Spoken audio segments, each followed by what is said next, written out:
A hardened soldier seeking peace in the mountains, a woman betrayed, beaten, paralyzed, and left to die in the snow, and a loyal canine who sensed fate long before either of them did. What they found that frozen morning wasn't just a dying stranger, it was a miracle disguised as desperation, a second chance wrapped in pain, faith, and the quiet hand of God.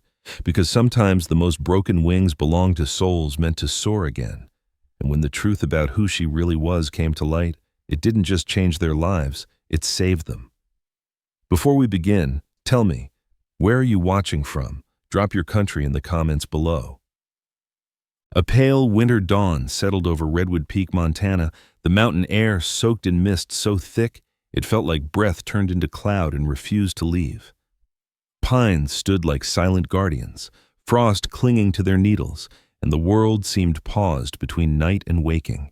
On a dirt trail cutting through the cold wilderness, Elias Ward walked with measured steps, his boots crunching against frozen soil.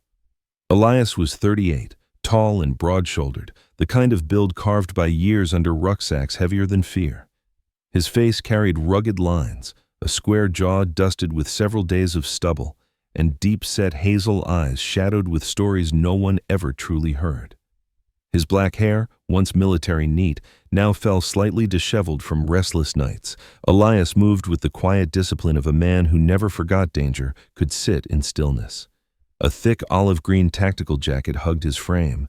It was worn at the elbows, frayed at the cuffs, but clean, like its owner, hardened, yet still trying to stay whole.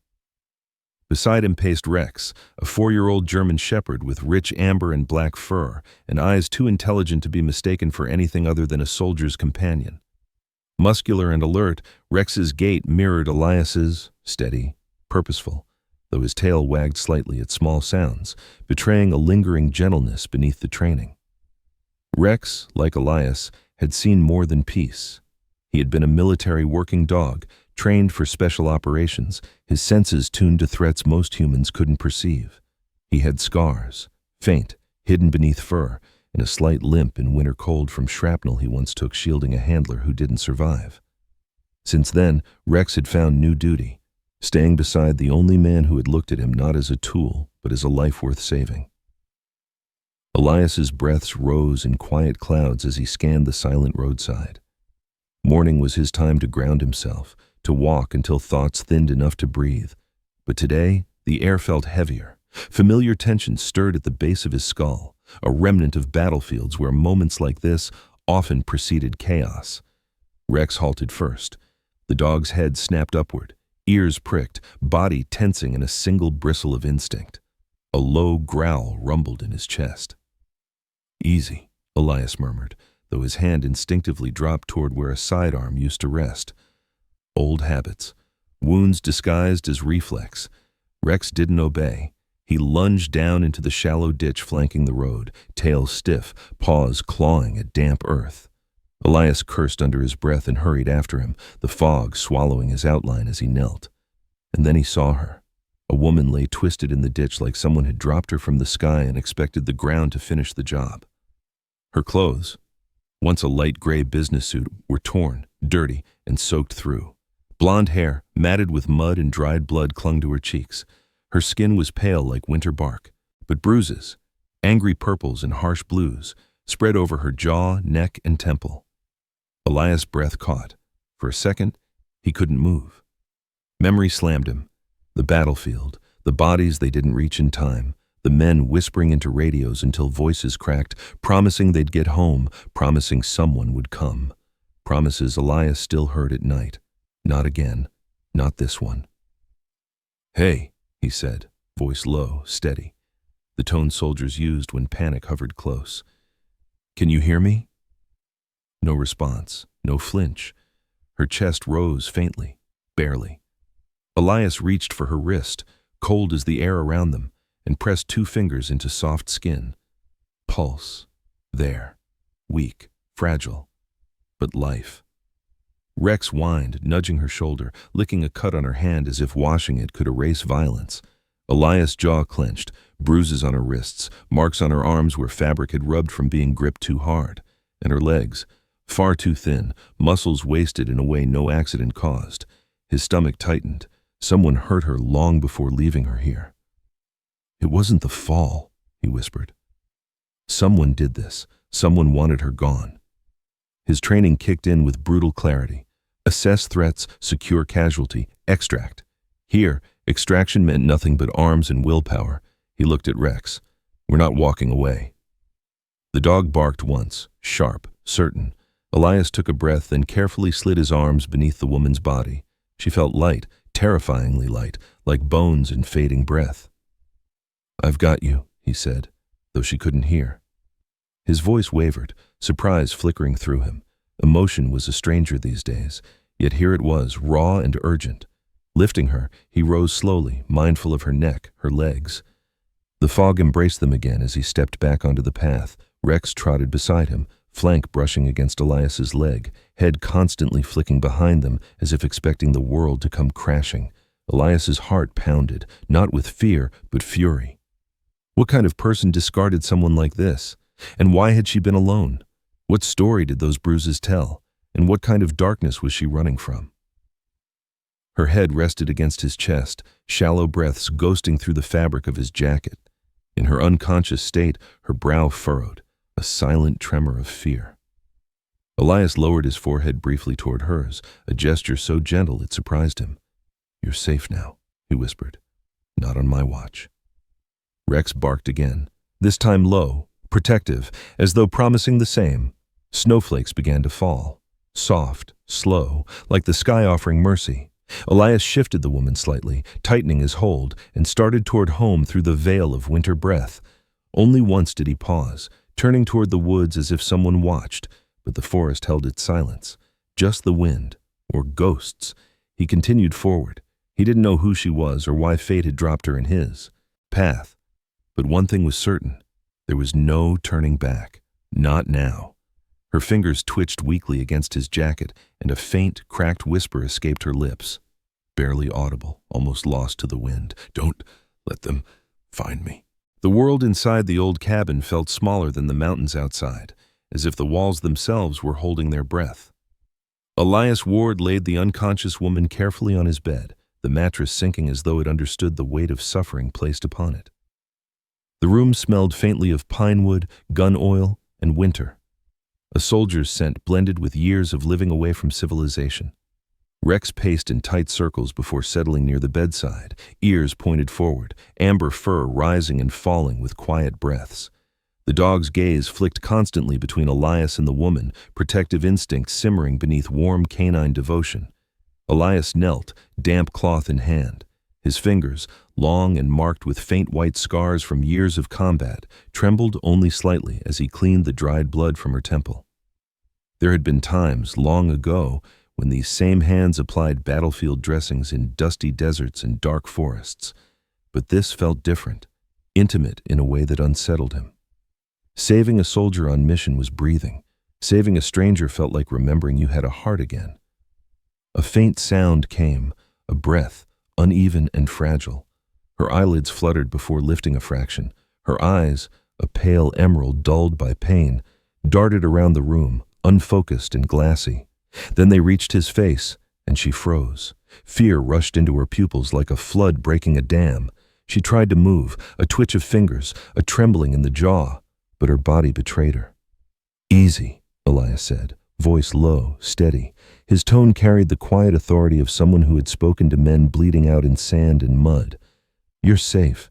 She shook her head weakly, breath ragged. No, they'll come. The words cracked like frozen branches underfoot. Her throat sounded scraped as though screaming had worn it raw. Elias's jaw hardened. No one's coming here. No one knows you're here. Rex placed one paw gently beside her arm, then leaned his head against her hand again, the same gesture of soft loyalty he used on Elias during bad nights. The woman's trembling eased just slightly. As she blinked, a single tear rolled over the bruise on her cheek. My wheelchair, she whispered, voice shredded by memory. They burned it, said I wouldn't need it anymore. Her voice splintered, helpless, humiliated. Rage coiled hot inside Elias. He had seen cruelty in war, but there was something colder about violence born of betrayal, of power abused rather than fought for. We'll get you help, he murmured. She didn't seem to hear him. Instead, she stared up at the ceiling, lips barely moving. Please don't let them find me. Then her eyes rolled back and her body sagged, sinking into unconsciousness once again. Elias felt his breath slow, not in calm, but in the way a man steadies himself before lifting something heavy. He pulled a blanket up over her shoulders. She was so light, too light, like someone who hadn't been allowed to live in her own body for a long time. Rex whined. Elias reached down, scratching behind the dog's ear.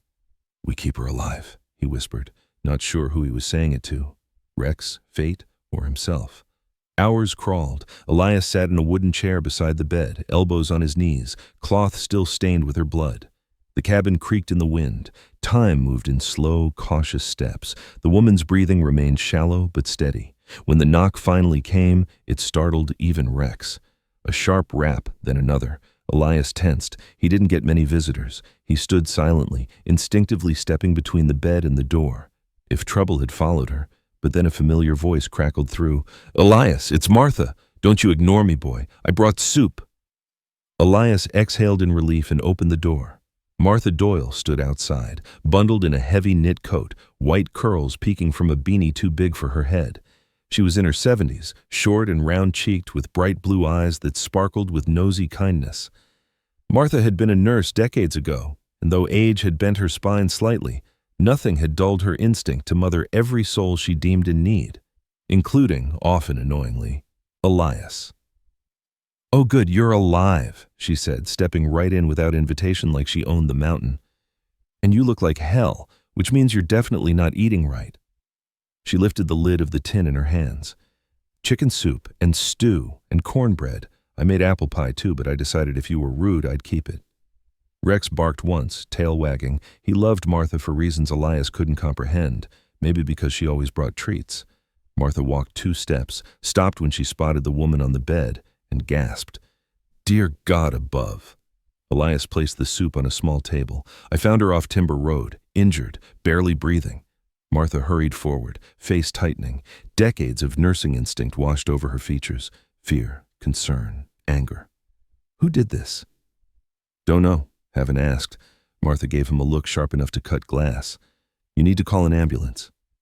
Already tried. Nearest is ours. Storm cut radio for first hour. Martha clucked her tongue. Well, then thank heavens you still have sense enough to clean someone up instead of ignoring your first aid training. She leaned down, brushing hair aside from the woman's forehead. Her voice softened. You poor child. The woman stirred faintly, head twitching before falling still again. Martha turned. You should have called me sooner. Elias shrugged. You'd just barge in anyway. Yes, well, someone needs to take care of you before you start rescuing half-dead strangers as a hobby, she paused. And this young woman, she's trouble, Elias. She's hurt. Trouble and hurt are cousins. He didn't argue. Couldn't. Martha softened. Placing a blanket higher, she stared at the woman longer than comfort should allow. Then, like a storm cloud shifting to let sun through, she sighed. You did the right thing, Rex barked in agreement. Martha scratched his head. Of course you told him what to do. Smart boy. She glanced back at Elias. When she wakes, she'll need someone gentle. Lord knows that's not you. He smirked faintly. Rex counts. Yes, he does. More than you, mostly. Elias rolled his eyes. Martha squeezed his arm. Warm, steady, grounding. You hiding in this mountain does nothing for the world. Maybe, she looked at the woman again. Maybe the world found you anyway. Before Elias could reply, the woman exhaled sharply, fingers twitching. Her lips parted. A whisper escaped, barely formed, but chilling. Aurora. Martha froze. Elias leaned forward. That your name? No answer. But something about the sound of it, Aurora, flickered in the air like a candle fighting darkness. Suddenly, outside, a branch cracked in the cold forest. Elias turned, instincts sharpening. Rex lifted his head, ears rigid, a growl rising like thunder building far away. Something, or someone, was out there, watching, waiting. Elias's blood chilled, not from fear, from memory. He stepped to the window, scanning tree shadows. The fog had thickened again. Martha swallowed, voice trembling. Elias, you don't think... Another sound, closer, snow shifting under weight. Elias quietly reached for the hunting knife sheathed near the doorway. Rex stood, teeth bared, body coiled like a spring. In the bed, Aurora's lips moved again, though her eyes stayed closed. Don't let them find me. Then silence, heavy, breathing, watching. Elias positioned himself between the door and Aurora's fragile body. The cold outside pressed against the cabin walls, like danger itself had breath. Somewhere beyond the trees, something waited. Morning light crept over the ridge and struck the cabin with a muted glow, as if even the sun feared disturbing the fragile quiet inside. The night had dragged like a rusted chain, every groan of the wood and rustle of pine needles whispering threat. Elias Ward hadn't slept. He sat near the door with a rifle across his lap, shoulders tense beneath a worn flannel shirt, jaw stubbled and locked in vigilance. Years in special operations had carved an instinct into him. Danger rarely announced itself twice before striking. Rex dozed lightly at his feet, ears twitching at every creak. The dog's fur glistened faintly in the early light, and though exhaustion tugged his eyelids, his body stayed ready, coiled as if waiting for a command that had not yet been spoken. In the bedroom, Aurora slept fitfully, breath thin but steady. Dawn softened the hollow of her cheeks and cast her blonde hair like pale gold across the pillow, but bruises still marked her like fingerprints in clay. She looked impossibly fragile, yet there was a tension in her brow, the slightest tightening when shadows passed her dreams. A woman who had fought too long, even without fists or guns. That morning, Elias called the nearest clinic in Pine Hollow Valley, 30 minutes by truck, 40 if the mountain roads iced. The voice on the other end belonged to Dr. Samuel Reeves, a lean man in his mid-40s with thin wireframe glasses and salt-flecked brown hair, always tied back in a low ponytail. Dr. Reeves had a reputation in town. Calm, precise, a physician who rarely wasted words, shaped by long nights in rural emergency rooms where resources were scarce and grit was currency. "You need to bring her in," Reeves said after Elias described the injuries. His voice held that restrained clinical tension of someone who has seen too much harm and hates how familiar it feels. If someone assaulted her, there are legal implications, medical documentation, safety concerns. Elias hesitated. His gaze slid to the window, to the thickening tree line beyond. "If this is what it sounds like," Reeves continued, "they won't stop just because they failed once." Elias knew that. The memory of cracking branches outside last night still stalked his thoughts. "I'll bring her," he answered. His voice carried steel. "Soon." They ended the call. 10 minutes later, Aurora stirred. Her eyelids quivered before opening with a soft gasp, and confusion swam in her pale green eyes as she registered the wooden ceiling, the faint smell of pine and campfire. For an instant, panic flared. Then she saw Elias. And Rex. The dog lifted his head, tail thumping softly. Aurora's lips trembled. "I'm still alive?" Elias nodded. "Yeah, you're safe here." Her expression flickered. Relief, disbelief, fear. "Safe," she whispered, tasting the word as though it might vanish between syllables. "For now," he added honestly. She blinked, and something inside her seemed to brace again. The fragile softness vanished, replaced by a cold edge, thin but sharp, forged by betrayal. "Who are you?" "Elias Ward, former military." He gestured to Rex. "And this is Rex." The dog stood and moved closer, nose nudging her wrist. Aurora's hand shook as she brushed her fingers against his fur. "He saved me," she murmured, voice cracking.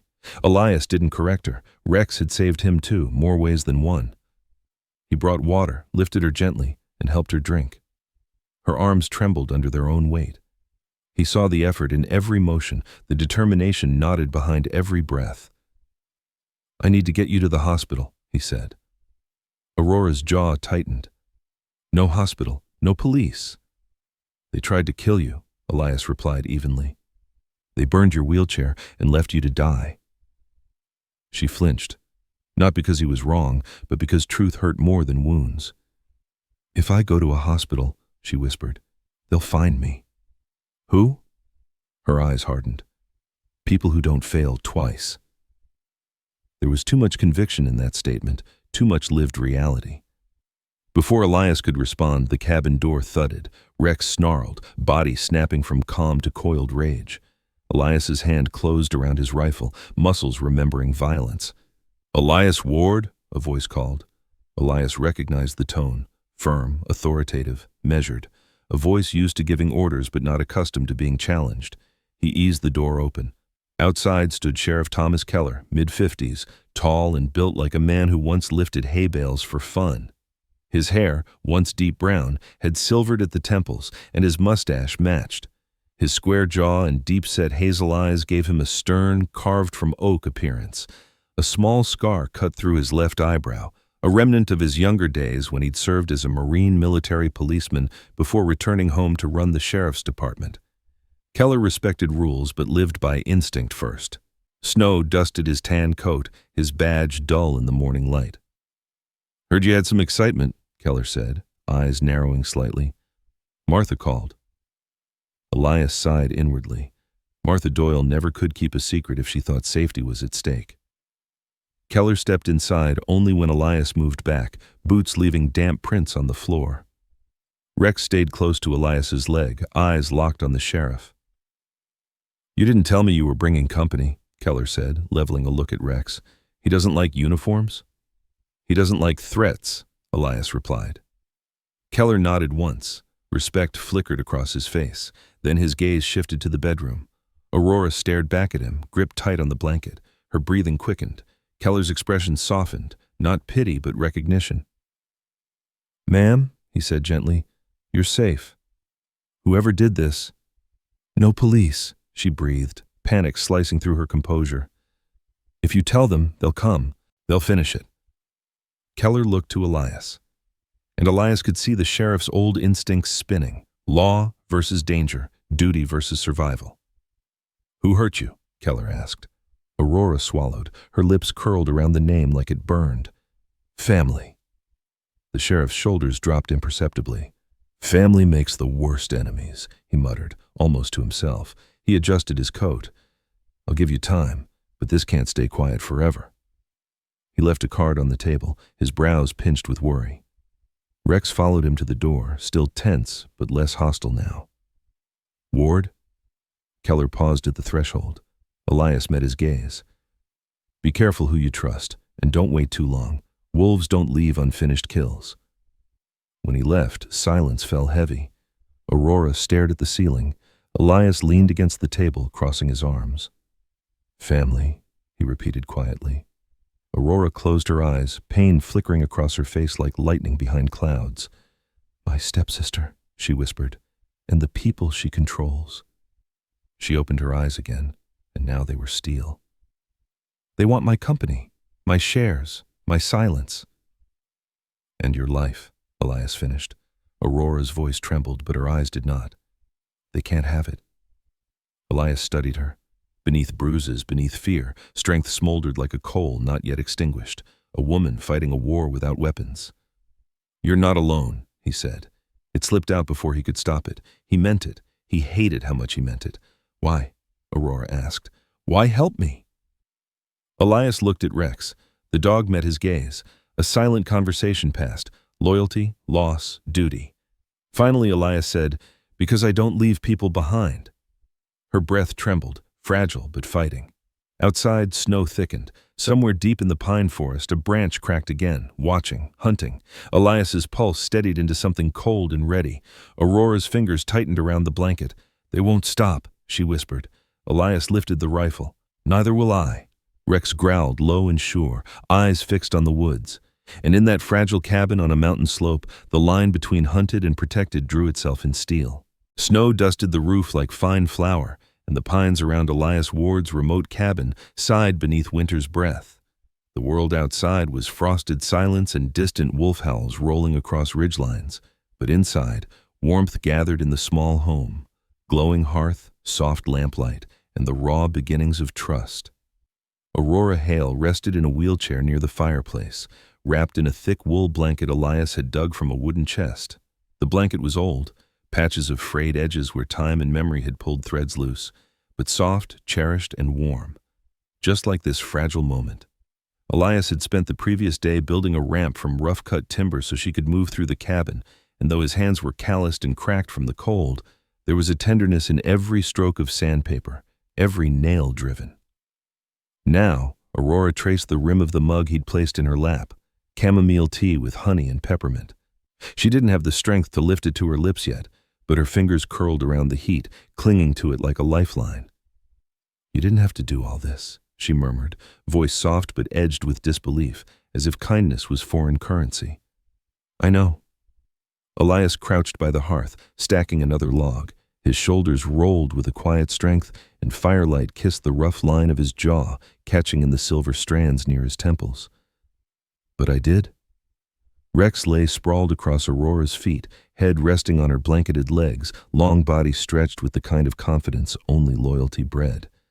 His tail flicked lazily when she shifted, and occasionally he nudged the footplate of her wheelchair, urging her to acknowledge she wasn't alone.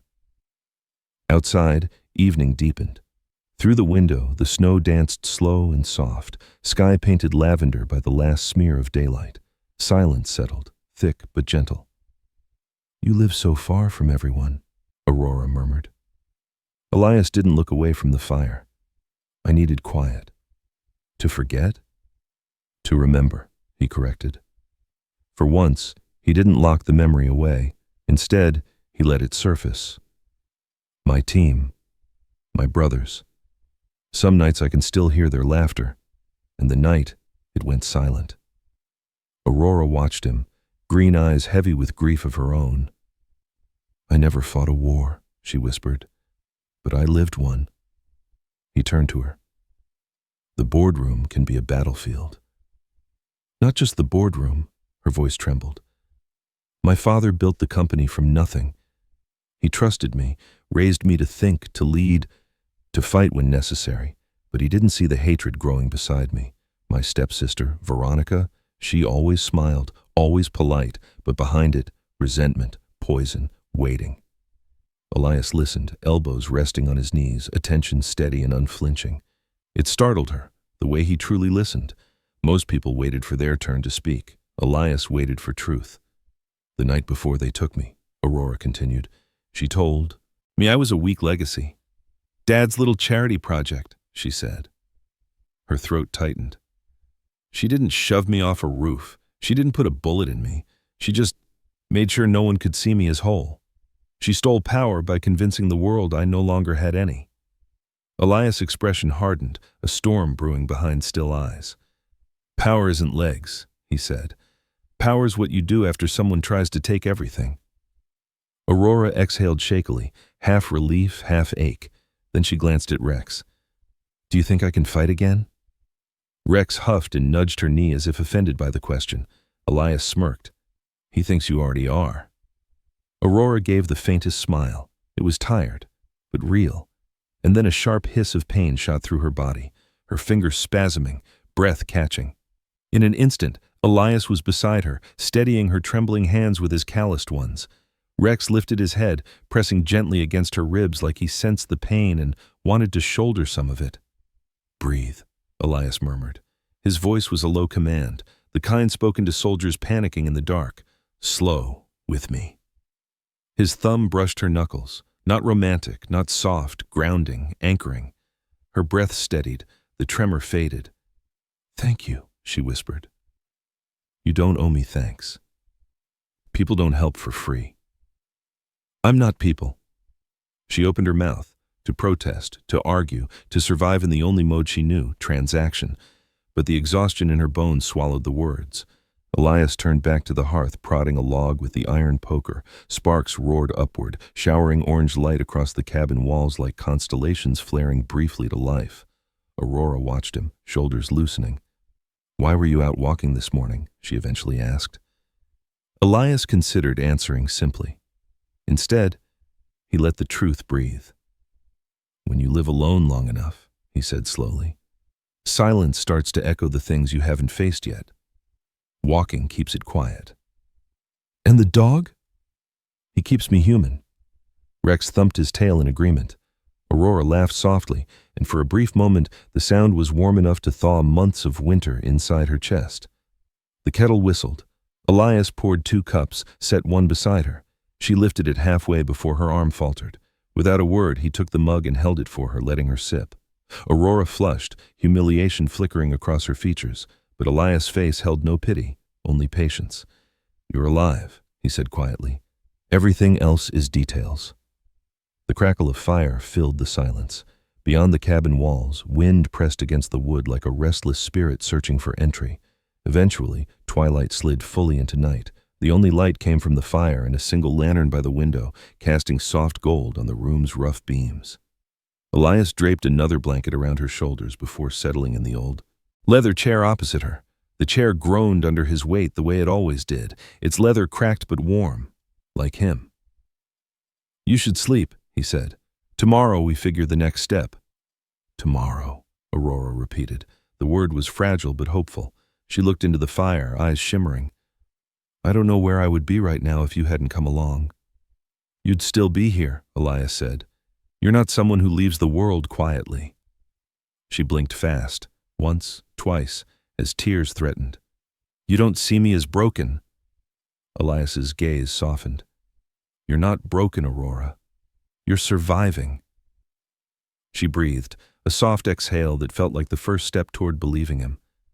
Rex rested his head on her lap again, warm and heavy. The fire popped, snow drifted. The world, for one fragile heartbeat, felt new. And then, crack. A branch outside. Elias stiffened. Rex's ears snapped up, body tense. Aurora froze. Not imagination this time, not trauma-tricking nerves. Someone, or something, was out there, watching, moving. Elias stood silently, rifle already in hand. His eyes met Aurora's. No words needed. The danger had followed, and it wasn't done. The courthouse in Helena, Montana stood like a slab of cold marble pride against a pale winter sky. Its stone columns rhymed with frost and flags snapping in a sharp wind. Snow flurried down with the lazy grace of falling feathers, dusting stone steps and wool coats alike. But beneath the still beauty, tension quivered, electric, heavy, and waiting to break. Inside, the courtroom buzzed with hushed voices and restless paper shuffles. Lawyers checked notes, journalists hunched in pews with cameras and hungry eyes. Uniformed officers stood at crisp attention.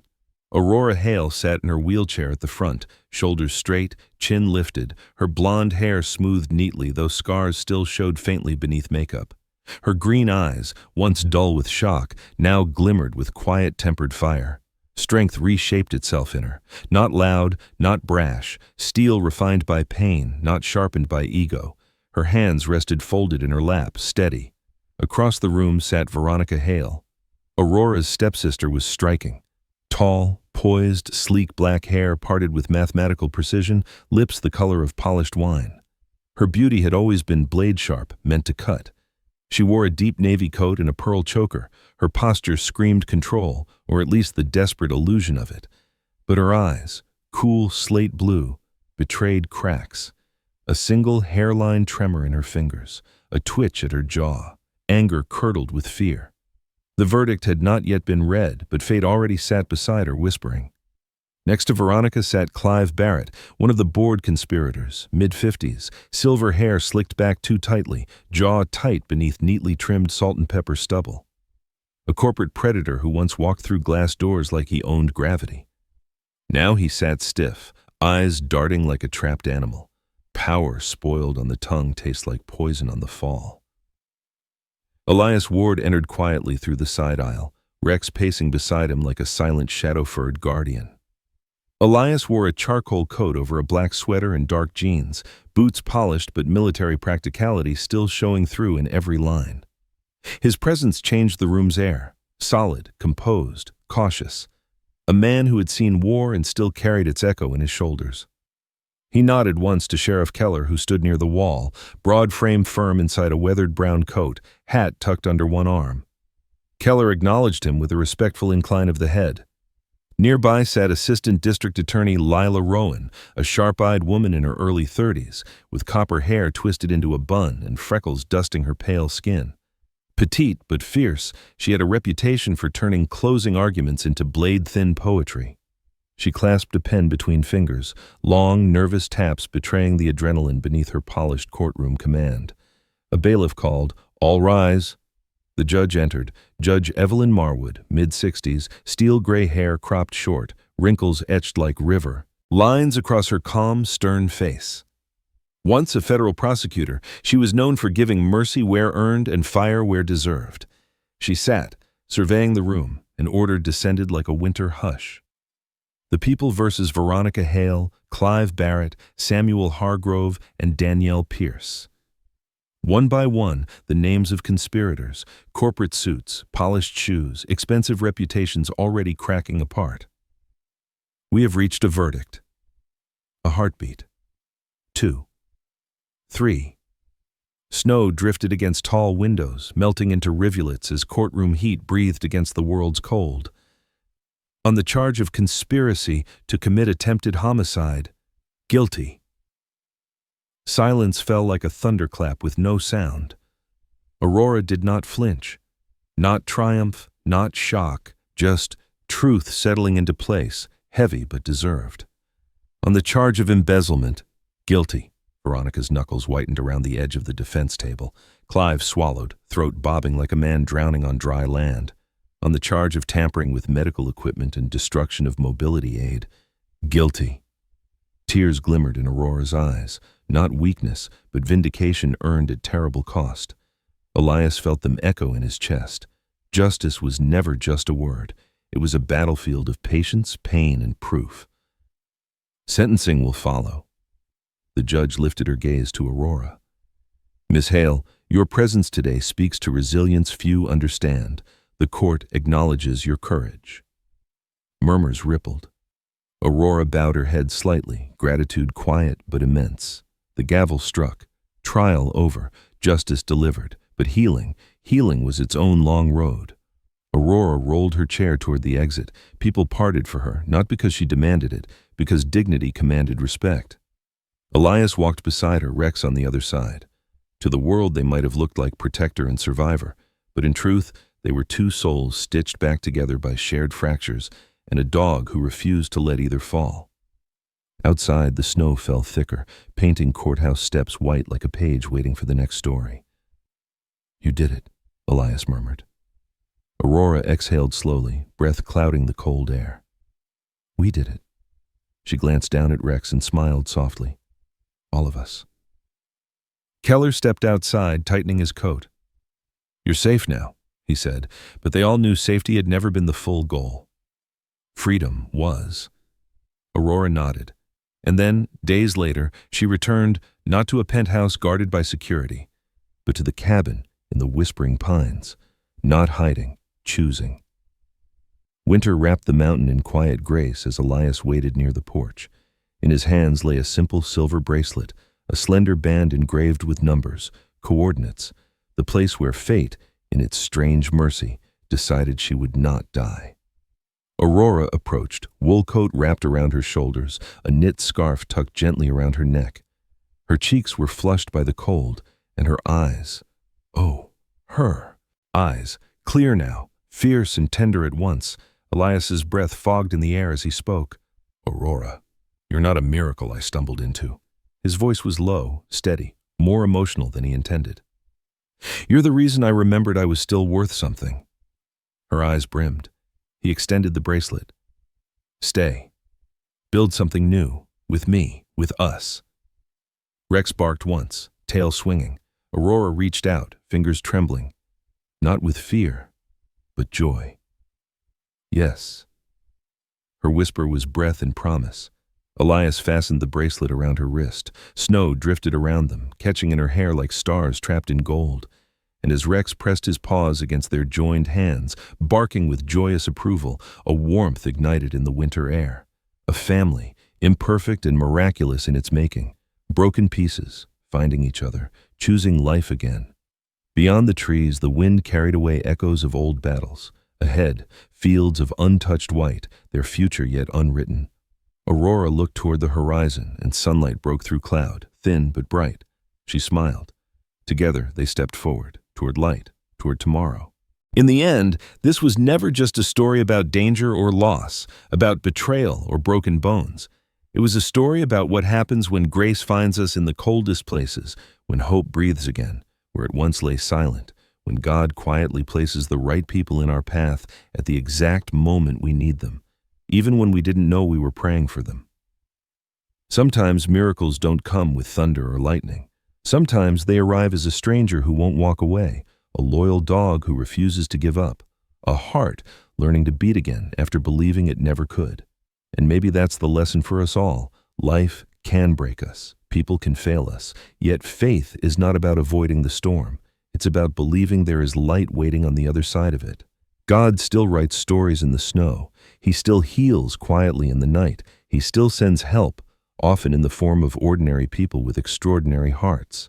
If this story touched you or reminded you that miracles still happen, share it with someone who might need it today.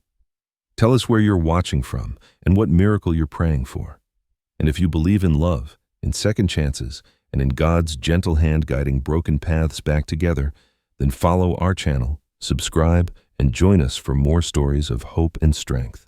May God bless you, protect you, and remind you that even in your hardest days, you are never walking alone.